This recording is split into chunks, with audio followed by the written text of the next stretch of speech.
before I quit my job, I had massive anxiety about money. I'm like, how am I Mm, going to make my very mortgage interesting. payment? I was like barely making enough to qualify. We kind of went at the top of that range. Hmm. And like looking back, that mortgage payment was literally nothing. Hmm. But at the time, it was a lot. Hmm.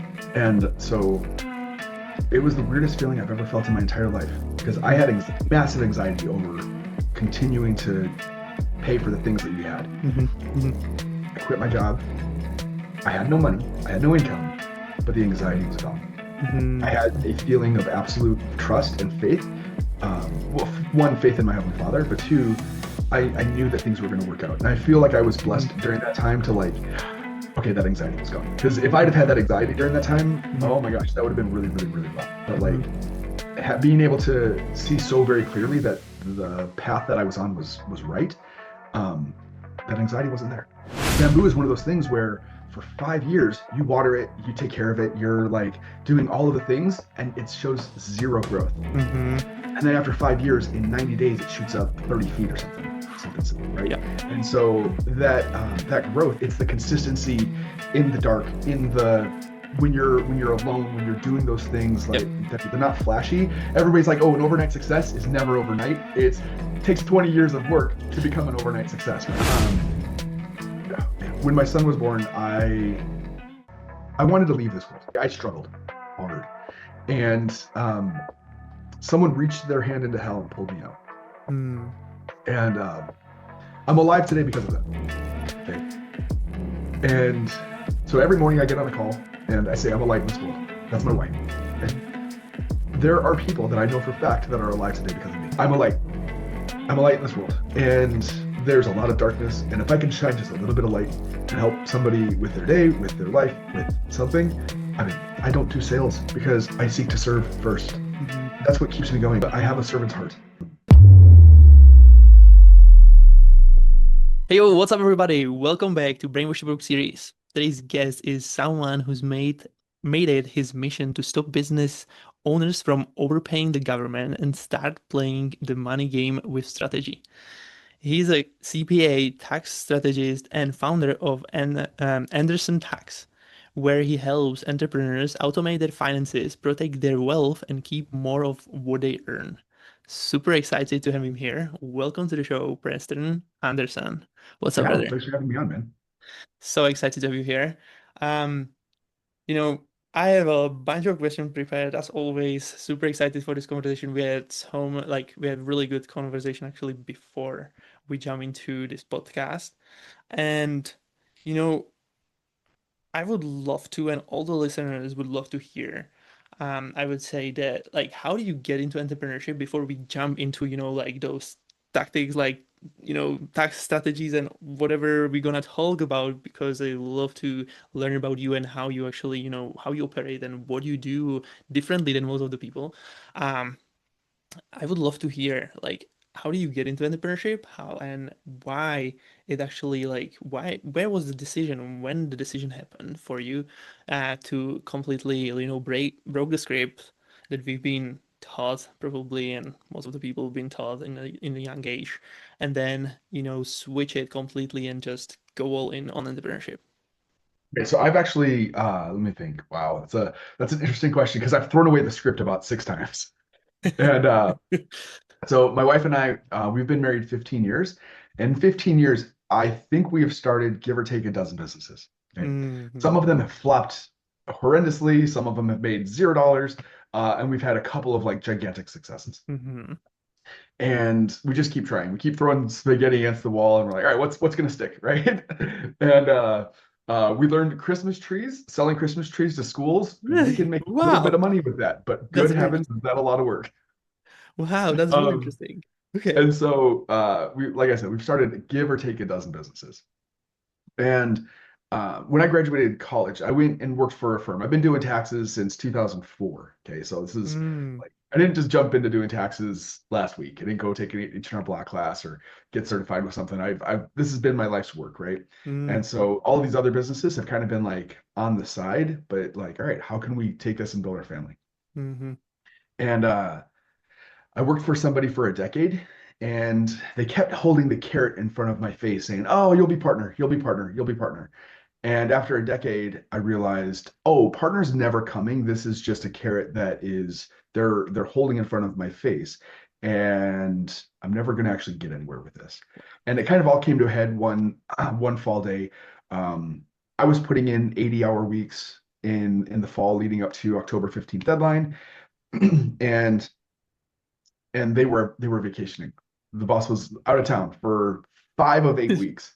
And I'm like, this is bananas. And when he would leave town, he would get very, very, very upset with me and like begin to micromanage where I was when I was and everything. And I'm like, Mhm. dude, this is insane. And it all came to a head one day and we had a big blow up. It was mostly him towards me. I just sat there and took it. And I realized this is not a safe, comfortable, enjoyable environment, and I'm not getting anywhere.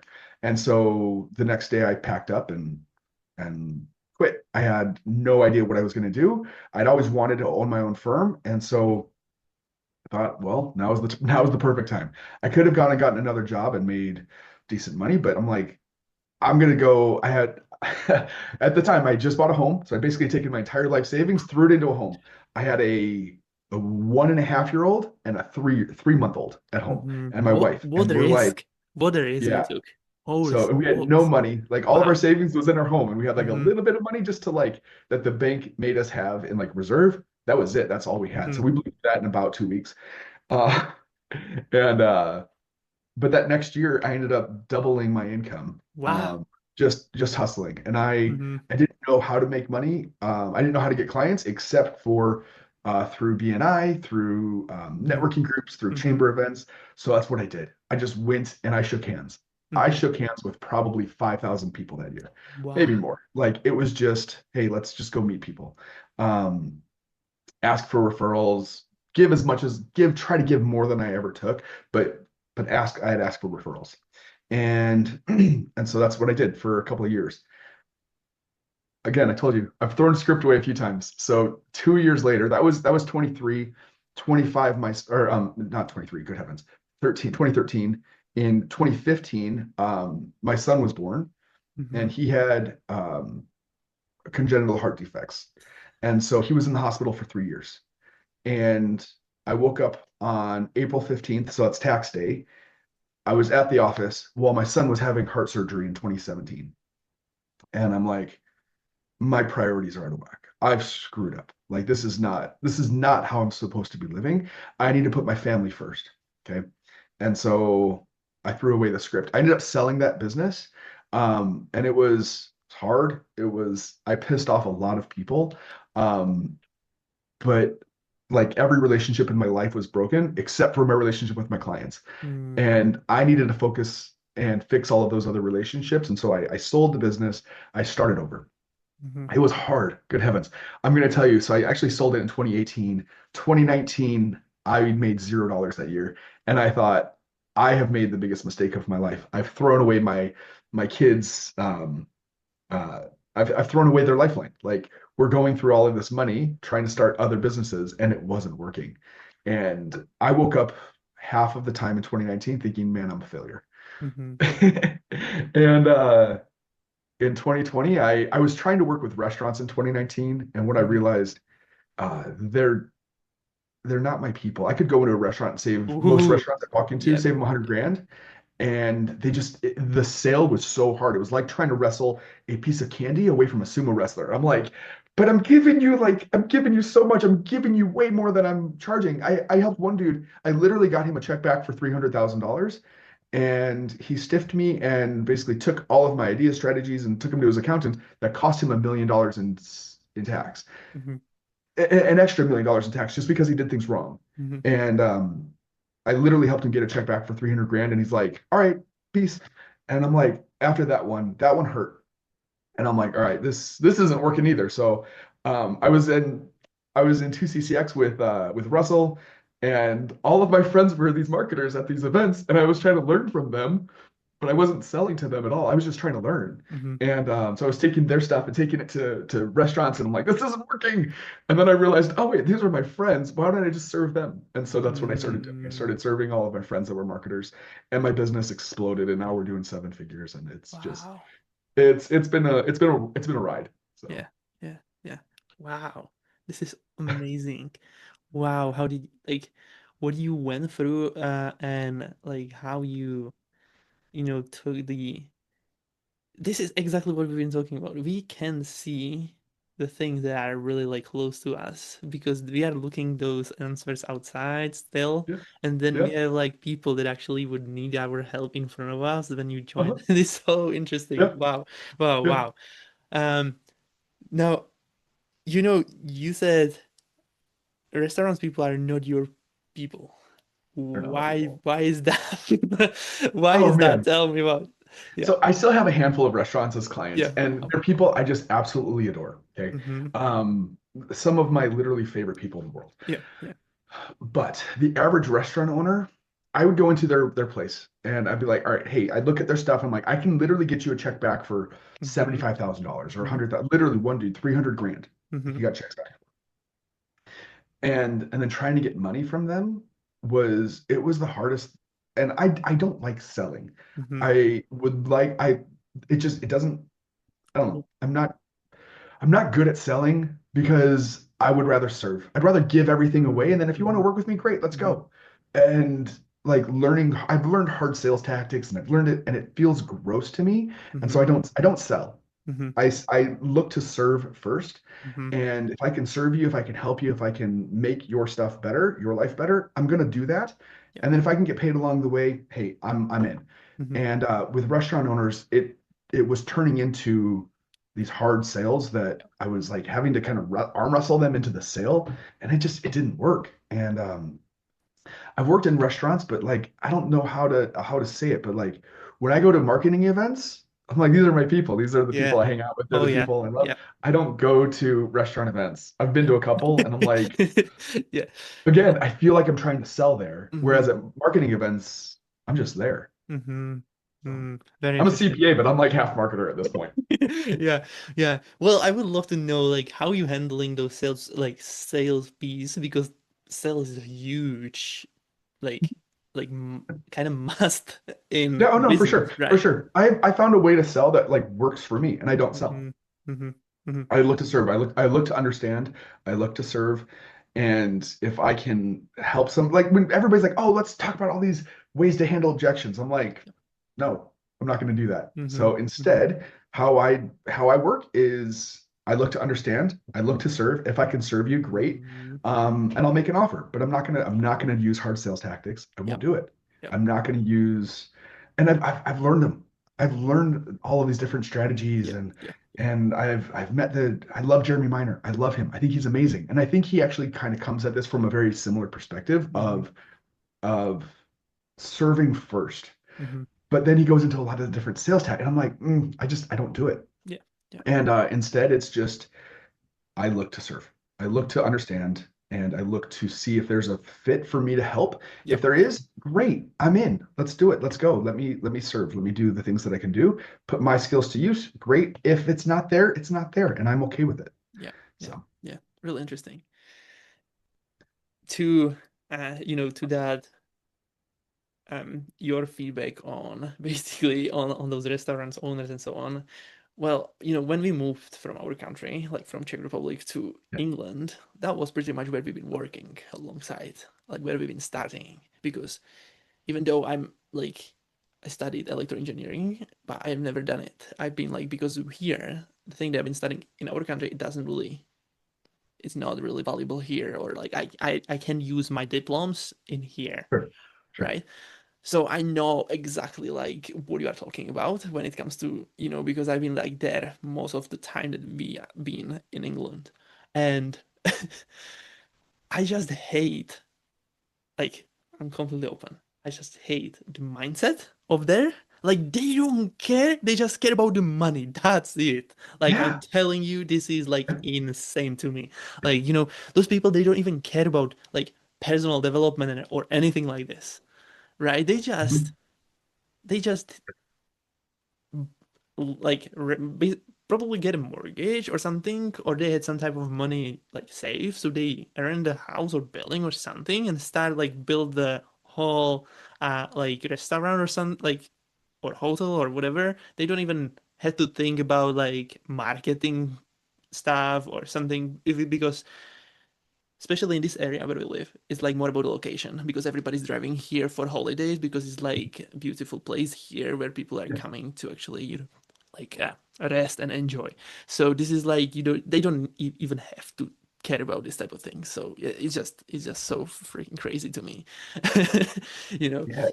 So the question I got the absolute most when Yeah. I was working with restaurants was, why doesn't my CPA know this? Like, I don't know. I- How am I supposed to answer that? I'm like, legitimately, what am I supposed to say to that question? I'm like, they're like, oh, well, if you can't answer, you're making it up. And I'm like, oh, but I've literally gotten people checks. And they're like, yeah, I trust my CPA. And I'm like, great, keep them. Then Uh, don't use me. yeah, yeah, Keep paying, keep overpaying. yeah, yeah. Interesting. Wow. Well, okay, let's go back with to your journey. How did you been actually like I would love to know how you been like raised. What was the way you've been raised? Like what script that you've been believing about success and money and so on? Oh man. All right, so my mom is a debutante. Do you know what that is? Not really. Can you Okay, yeah, so she grew up very, very, very wealthy. Her dad was a yeah. president of a bank. Okay. Went to like the debutante ball, was introduced to the governor at 16 type thing, Mm-hmm. right? Mm-hmm. Like high society. My dad is a cowboy. My Mm-hmm. dad worked for the DEA kicking indoors in the 70s. Okay. Wow. Okay. But financially, my dad's dad, um, his I don't think he really handled money at all. It was his wife, my grandmother. Mm-hmm. She was a penny pincher. She was pay off the house and we'll do everything we can to get out of debt. As soon as we're out of debt, then we start to invest. And they were like penny pinchers. My grandpa on my mom's side was like a bank president, was very wealthy, had like Mm-hmm. died in the 60s with literally millions of dollars in the bank in investments. Like insanely wealthy in the 60s. And so it was like my mom was like, she didn't grow up having to pinch pennies. She Mm-hmm. grew up just spending because it's like, Mm-hmm. oh, no big deal. And so she just kind of makes money and spends money. My dad is like very, very held on to every dollar, Yep. budgets every penny. Yep. Yep. And when they got divorced, I lived with my dad, and so I learned like, all right, we go to the Cub Foods and we buy the one because we buy the cereal because it's on sale, and we buy this one. We check out, all right, how much is the how much is the price per ounce versus this one price per ounce, right? It was all these little like I'm always looking at these Yeah. things, Yeah. Yeah. and so I have these like two competing thoughts and like things in my head and my body. It's like, all right, make money and spend it, don't care, pinch Mm-hmm. every penny, Mm-hmm. count, do a budget and make it to the penny. And I'm like, I can't live on a budget. Mm-hmm. I'm a CPA. I have never once lived on a budget. I'm like, that's just the silliest thing in the Yeah. world. And so I've kind of had to like meld these two personalities in me and create my own you asked how I kind of came to be, and it's like I went to the financial aspect of my parents, which I kind of didn't even realize I was doing at first. But it's how I've been. Like my wife and I, we don't live on a budget, but Mm-hmm. yet we prioritize our savings, we prioritize Mm-hmm. our investments, and Mm-hmm. we prioritize those things first, and then we just whatever else comes in, we spend. Like I Mm-hmm. don't I don't live on a budget. I don't look at how much. My wife came to me once and she's like, "What's our food budget?" I'm like, I don't understand. What do Mm-hmm. you mean? What's our food budget? That doesn't make sense to me. Yeah. We have like $5,000 a month that we can spend. That's our budget. Like if we spend an extra $400 on entertainment or going out to do whatever, like we just pull it from other places. But Mm-hmm. it's not like we have $1,000 every single month just for food. It's like we have a anyway. So that's kind of I prioritize saving first. I prioritize like building my wealth, building my Mm-hmm. family's wealth, Yep. and then I don't look at my finances otherwise, and I Mm-hmm. spend everything, spend it all. Right. Very interesting. So, and that's pretty much like, would you say that that was like the way that you've been actually like, taught about money, how you should operate with them, or that came to Oh you no, in, the way I was taught about money, I don't even remotely use it all. Like I okay. said, my mom teaching me about money and my dad teaching me about money, I think are my dad's very Dave Ramsey-ish. Mm-hmm. Um, Mm-hmm. And it's like literally budget, budget, budget, budget. And my mom was like, just spend freely, spend it all, Wow, doesn't how did matter. they work out together? Like, well, They did not. okay. My dad always says the biggest miracle on earth is that they had 6 kids. Like, Wow. no, That's that's interesting, actually. they Well, could not be more polar opposites yeah, to yeah, like good heavens were they opposites. yeah, yeah. We didn't work either. Like they were married for 24 and a half years, and it was probably 24 years too long. Hmm. Uh, they did not work well, but I'm Hmm. grateful that they did work as long as they did because I was baby number 5, and so uh, Hmm. I Hmm. got to enjoy this life because they stayed together Yeah, as long yeah, as they did. yeah, yeah. So So, no, yeah, like that's really the cool. way that they taught me, real Yeah. fast, the way they taught me, like I've had to meld it in Hmm. myself, and I operate kind of on a mixture of the two of them. Hmm. Instead, like I don't count pennies, but I also I prioritize like building, Hmm. and I also believe in like we pull out the same amount every single month, and I spend every penny beyond our savings, beyond our Hmm. investments. Hmm. Hmm. Hmm. Yeah, that's really cool because you have it set it up differently. You investing for sure. Like that's what you said, right? Yeah, You're yeah, investing and so on. Yeah, yeah. So this is like, you know, this is the thing. Like how you dif like your thinking is different from others, or because like people are trying to invest, I would say, and so on, but they don't even understand to what they're investing and so on. Because I literally like this is a huge topic to talk about. Um, when it comes to like I'm telling you, like my beginning of the whole entrepreneurship journey was actually studying stocks, okay, options, like yeah, investments and so sure, on. This is what yeah, get what brought me to entrepreneurship, right? yeah, I have n like before I had no clue about money at all. My parents just super like they don't understand it. Even now, I had to educate them on certain things to actually make them really like, okay, they should actually like some type of investment, actually at least to like S&P 500 or something that actually going to like something, bring them yeah, something, right? But even without me telling them about like this type of things, they wouldn't even like consider to do something with them. So they would just save money, spend money, save money, spend money. right, And that's the right, whole point of their life. It's so crazy to me. yeah. Um, so yeah, how like when when it actually like because you said it was like your journey was all about like being in investments and in, like or studying taxes and so on. Like from when it actually like when did you get into there? Like in the school already, or have you been like like figure it out on your I own bought my actually? first I bought my first stock when I think I was 16. Wow. Yeah. And My mom controlled yeah, that account. yeah. Again, my mom controlled that account. It doubled in Uh-huh. less than a year. And I said, sell it. Let's put it into something else. She said, no, no, no, it's a keeper. It went to zero. Mm-hmm. So Yeah, I ended yeah, up getting almost nothing out of yeah, it, but yeah, whatever. yeah. I bought my first one at 16. It was a very, very, very valuable lesson in diversification and not Mm-hmm. buying individual stocks. If you're going to buy Mm-hmm. individual stocks, which I do a lot of, Mm-hmm. um, don't put all of your baskets into one stock. Oh yeah, That's totally. really Yeah, yeah, so. yeah. But yeah, I've had this conversation a couple of times over the past literally week. Last week I was I was out in DC on vacation. Mm-hmm. We're at a museum, and I heard these two people, a 17-year-old girl and a 55-year-old man, talking about taxes. Yeah, yeah. And I went over. I'm like, I'm gonna just kind of correct you just a little bit. I'm like, I know a thing or two about taxes. So I kind of talked about taxes. And then we started talking about money. And this 55-year-old guy, literally $0 in savings, but he has extra money every month. He just doesn't know what to do with it. And so then he spends it. And then the girl, she kind of peeked in after I started talking to this guy, but he and I were like, he's got about $400 a month that he could save, but he doesn't know what to do with it. Mm-hmm. And I'm like, all right, open up an E-Trade account. He's like, wait, that's real? I thought that was a scam. And I'm like, oh, brother, no, no. Yeah. So I gave him some very, very, very basic like VTI, Vanguard Total Index, some like S&P 500s ETFs, some just like the most basic of basic of basic, right? Yeah, yeah. And I'm like, here, just put your money into these and do $400 a month. If you can do $400 a month, work another 15 years, and you'll have a little bit of a nest egg, right? It's not going to be something that's going to be able to carry him for his entire retirement, but it'll supplement. Yeah. And instead of getting to 70 years old with zero, which Mm-hmm. is unfortunately what his mom has, he'll be able to get to 70 and have a a cushion, okay, Yeah. something. And but here's the power of like starting early. The 17-year-old girl, we kind of ran through her stuff, and she's like, I'm like, how much can you put away a month? And she's like, 500. And I'm like, you're going to be rich, like just filthy rich. So we ran the numbers, literally starting at 17, going to 70, going to 65. I think the number was like $10 million. Mm-hmm. Um, and she's like, wait, I could actually have $10 million when I'm at that age.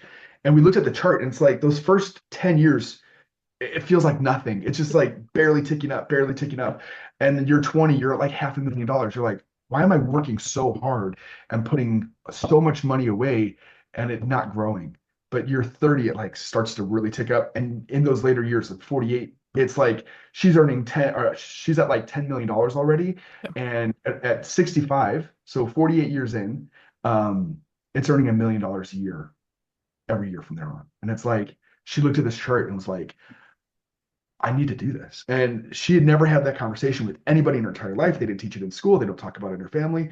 And I really think these are things that I thought I took for granted. I took as common sense that, oh, everybody knows this stuff. And it just, they don't.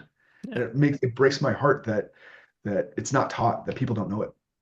Why do you, let's go that way a little bit. Like, why do you think, or why it happen like that is like nothing is showing up, and then like after 40 years, for example, inside in the market, why is getting the spike up?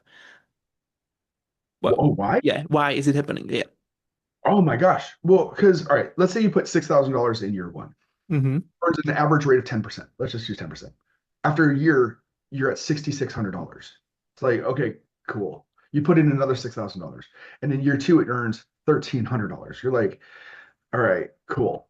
But every year you put on that compound effect, after a few years, the Yep. money begins to work harder Yep. than you do, but it takes time. So there's a saying, time in the market, not timing the market, right? Yep. And if she just literally, the second she gets the money that she's able to, so there's the principle of pay yourself first. Mm-hmm.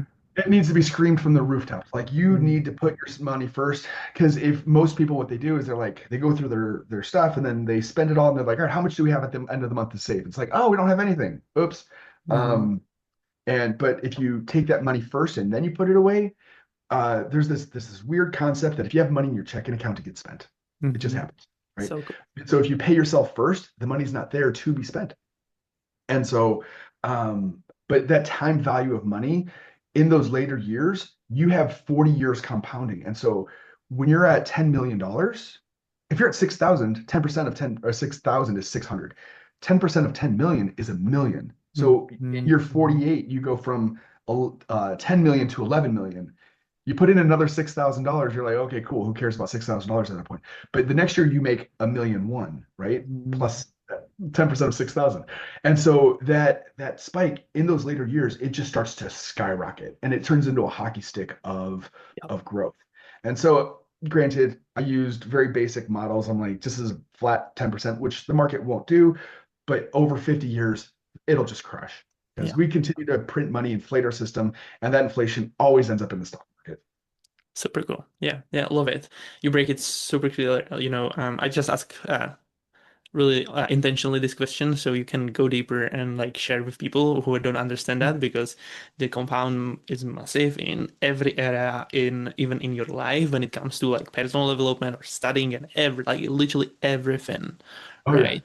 yeah. Um, and then the It's the const bamboo stick. and being consistent with actually like right. 100%. It's the bamboo. When we were in DC, we went to the zoo and we saw the pandas and they're eating bamboo.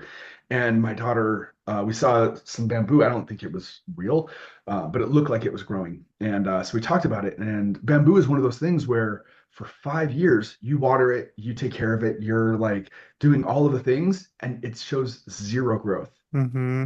And then after 5 years, in 90 days, it shoots up 30 feet or something silly, right? Yeah. And so that growth, it's the consistency in the dark, in the when you're alone, when you're doing those things Yep. like they're not flashy. Everybody's like, oh, an overnight success is never overnight. It takes 20 years of work to become an overnight success, Yeah. right? And Yeah. so it's in those last moments where you finally get the notoriety in So everything cool. you're doing. Love Yeah. it. So cool. So cool. All right. So let's back to the story. Basically, then, like you've been in investments. Basically, your mother kind of like gets you there with the first investment, it seems like, Yeah. right? Yeah. So what happened after after that first like you've been like, okay, this is insane. I can make money from this. Probably, I would say that like something like that happened, and then like, ooh, okay, I can also lose all the money from there, right? Yeah, no, I never Yeah. like I don't know. I was a weird kid. I was reading about Warren Buffett in the 90s. Woohoo! Not Okay. recently, right? And so um I I I've always known that I wanted to invest. Like it just was one of those things that was talked about in my home. Uh-huh. And it was normal to talk about investing in the stock market. And so I was looking at ticker symbols as a 14-year-old. Mm-hmm. And so yeah, of course, I've always known stocks can go up, stocks can go down. If you buy a Mm-hmm. mutual fund, it's going to be the average of all of them. And so that wasn't really when I lost money on that. It's like, oh, okay, cool, no big deal. I made a bad investment. I'll just Yeah. make another. Um, and so, but over my life, I've actually gone broke like 5 times. Um, After I graduated college, like I graduated at college in 2008 Mm-hmm. or 2007. So at first tax season 2008, I see the whole world plummeting, and I'm Mm-hmm. like, this is the best time of the world to buy. And I looked at my bank account and I had $5 in it. I'm like, oh, um, can't really buy a whole lot with that. Oops. So I ended up saving about $1,000 a month, putting it into stuff. And then in 2010, I got married. I took all out, every last penny, and I paid for my wedding in cash, which was fun. My wife came to our marriage with like $250,000 in debt, Mm-hmm. and I had Mm-hmm. a little bit of cash, so that was fun. Um, we kind of worked through some of her stuff. I started to save again, and then I quit my job. Mm-hmm. And then took all of that, bought the house, whatever. And then I started to save again. And then we had my son, and we Mm-hmm. went broke when we had my son. And then I started to save again. And then I sold the business, and it was going great. And then 2019, I made no money. We spent it all on Mm-hmm. personal development stuff. And in 2020, we're broke again. I'm like, Mm-hmm. all right, I've got to get out of this Yeah. Yeah. pattern. Yeah. Yeah. And so, but every time we kept investing in ourselves, right? Uh-huh. So um, anytime we were investing, it was either in the market or in ourselves. I had to pull Mm-hmm. out money from the market a few times with life that happened, but whenever you invest in yourself, like Mm-hmm. you don't lose stuff. And Yeah. so Yeah. we've invested a lot in ourselves, and there's been compound on that as well, Mm-hmm. not Mm-hmm. just All not right. just in the Yeah, yeah. Let's go back into like when, when you shared that basically when you've been still employed, there was the moment for you that was like, I'm not, this is like this done. Like, and yeah. you figured out like this is not how I going to like what I'm going to do and how I'm going to operate anymore. And you jump into basically not having anything pretty much figured out with family already. Yeah. And so how did that moment like make you actually feel and like change the way you've been thinking and operate like at that moment? Oh man. So that was an interesting moment in my life. Before I quit my job, I had massive anxiety about money. I'm like, how am I going to make my Very mortgage interesting. payment? I was like barely making enough to qualify. We kind of went at the top of that range. Hmm. And like looking back, that mortgage payment was literally nothing. Hmm. But at the time it was a lot. Hmm. And so it was the weirdest feeling I've ever felt in my entire life because I Hmm. had massive anxiety over continuing to pay for the things that we had. Hmm. Hmm. I quit my job. I had no money, I had no income, but the anxiety was gone. I Hmm. had a feeling of absolute trust and faith. Well, one, faith in my Heavenly Father, but two, I knew that things were going to work out. And I feel like I was Hmm. blessed during that time to like, okay, that anxiety was gone. Because if I'd have had that anxiety during that time, Hmm. oh my gosh, that would have been really, really, really rough. But Hmm. like being able to see so very clearly that the path that I was on was right, um, that anxiety wasn't there. Very interesting. Why do you Uh, think it like it disappeared? Like what was what was going on in your head actually? Like why like how did you become so calm? Like, the anxiety gone. Like what do you think that was there? Why was the reason? Looking back, I think maybe that job created a little anxiety in my life. Uh-huh. Uh-huh. Being yelled at from 2,000 miles away while my boss is on vacation and I'm Yeah. Yeah. the office at 9 o'clock at night Mhm. was not the best situation in the Yeah. world. Yeah. Yeah. And so I think that may have created a little bit of that anxiety. Realizing like, man, I kind of cried when I walked into the doors some days, like before I'd cry in my car before I walked in the doors. I'm like, this is not how I want to live. But How old have you been at that time? I was, so that was 2013 when I quit. So I was 31 at the time. 31. Hmm. Yeah. Yeah. Not a young person, but by any stretch, but just knowing that Uh, and I thought what I was doing was the right path, Hmm. and I was going Hmm. to be partner, and we're going to like take this firm and How did grow how it did up. that make you feel like being, like realizing that they just made this type of system that actually like kept you like, okay, someday, someday maybe, how like when did you Yeah, broke that? Yeah. I felt awful in that system, Mm. and Yeah. like this like, again, the second I left, all of that anxiety left me, all of So that crazy. like the pain and the um like dread of going to work, it was all Mm. gone. It Mm. was 100% gone in that moment, and all Freedom of a and sudden, so on also came up. yeah, Yeah. the anxiety about money, like dude, we have money today, and Yeah. yet I still sometimes feel it a tinge of it. Hmm. Um, I've never felt so incredibly calm as those months when I had nothing. We had Hmm. no income. We were living off of credit cards, which we don't do, but we were we were doing. I ended up only like I finagled it. I only get paid 1 month of credit card interest, and we pulled our IRA and paid them off, and then I was able to pay back the IRA fairly quickly. And so kind of it worked out, but man, it was scary. But at the Hmm. same time, like knew I knew it was going to work out. I knew we were going to be Hmm. fine. Hmm. And having that complete utter confidence that it would be fine, even though I Hmm. didn't know the path, I'm like I was so sure of the path. Yeah, yeah, yeah. So So, cool. Love it because when it comes to like leaving that, I see like, there was a the freedom feeling for sure. Like finally like get out of here and not need to like because when it comes to, I love that saying that, you're going to be either working on your dreams or you're gonna be working on somebody else's dreams, right? but Uh, so that moment, like, okay, now I can start working on my dreams. yeah, That yeah. feeling, right? And help others along the way. This is the insane stuff also. Like this is what drives me and, security for others, like security for my future family and so on.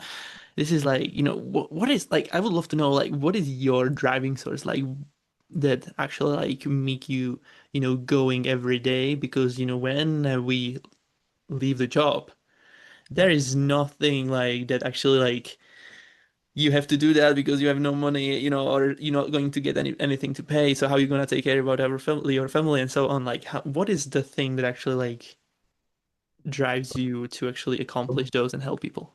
My why. This Hmm. one I'm going to cry a bit. So you're forewarned. Um, Man, when my son was born, I wanted to leave this world. Okay. Mm. Like I struggled hard.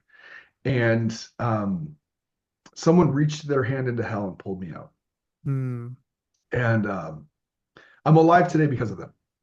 Okay. And so every morning I get on a call and I say, I'm a light in this world. That's my why. Mm. Okay. Mm. There are people that I know for a fact that are alive today because of me. Mm. Man. Um, wow. And so I'm a light. I'm a light in this world, and there's a lot of darkness. And if I can shine just a little bit of light and help somebody with their day, with their life, with something, I'm in. And so, um, again, I don't do sales because I seek to serve first. Mm. That's what keeps me going. I have a servant's heart. Mm. Um, I've had clients that like lost everything Hmm. and they're like, hey, I can't afford you anymore. I'm like, cool, don't pay me, but don't leave. Like if you want to leave, great, but don't do it over money. That's the silliest thing in the world. And so I've again, I know there are people in this world that are alive because I was a light in their life, like other people have been lights in mine. So That's that's what keeps me. beautiful. Yeah, that's amazing. I love it so much. Yeah, you are such an amazing person, dude. You know, all what you do and the way that you like how you show up and completely um yeah, it's just I have no words, and it's super hard for me to actually express it well enough because it's English is not my first language. So it's like I'm trying my best because I can feel what you like how good person you are. So this is yeah, I'm really appreciate you sharing that because this is just is you are amazing. Um um yeah, so okay, and then I heard I remember from the story that you've been, how you've been what you've been sharing that when your first child was born, is it some type of like illness or something, right? That he had to go through, you know, all the journey that you went and how you like what actually led you to that point where you been able to help him and support him because probably that wasn't cheap, that wasn't easy for you, right? To actually No, help them, right? it So was hell. yeah, yeah. So because of your sacrifice and how you what you like how you get into that place, that was I think this is like the sacrifice that you did made everything I think like to be able to like you being able to like help them with that because without I'm not sure exactly but I can imagine that if that had like some um huge um you know value on no like huge I don't know would say like if that would had um that you would be you had you would be you been able to actually support that Yeah, that situation that happened yeah. um because So yeah. there's a few things that everything I went through, it was hell. In the moments, lots and lots and lots of tears, lots and lots and lots of prayers. I never really asked why me or like, but there were times where I was like, this needs to end, and I don't know how, but it just Mm-hmm. needs to because I can't continue this way anymore. It was the hardest 3 years of my life, Mm-hmm. hands down, no question.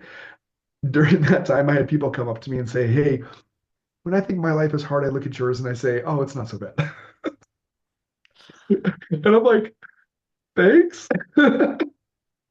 um, and it was rough. There's no question about it. Yeah. Um, at the same time, every good thing in my life today is literally as a result of that pain. Mm, The amount of people I've been able to help because of that pain, the things that my wife and I have gone through, and the story on the other side has been able to it has been able to impact literally thousands upon thousands of people. And we know that. We've had people um, tell us nearly every day that how much our story has impacted them. And then I have friends who like I know people who literally tell that story on every podcast or not every podcast, every webinar they do. And mm, so it's like because like I have my seven-figure business, my wife also has hers. She does cookies. okay. And like she's had literally 75,000 people go through her course.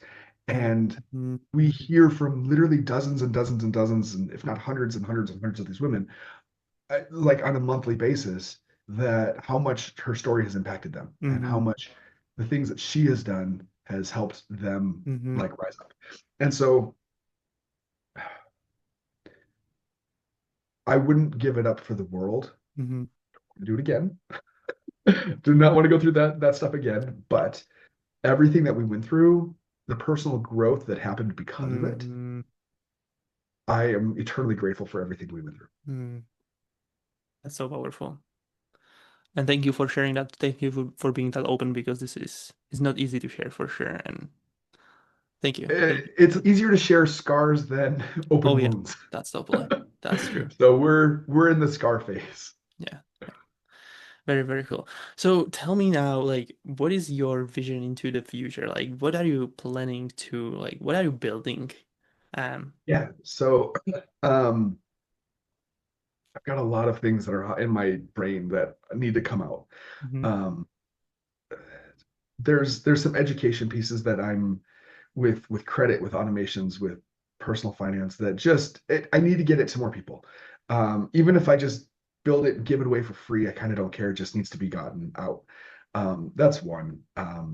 There are some companies out there that I think are doing things really, really, really poorly, and there are companies that look at accountants as their competition and not their mhm, partner, and they need to look at them as their partner. And so I'm going to build basically a partner platform for accountants. mhm.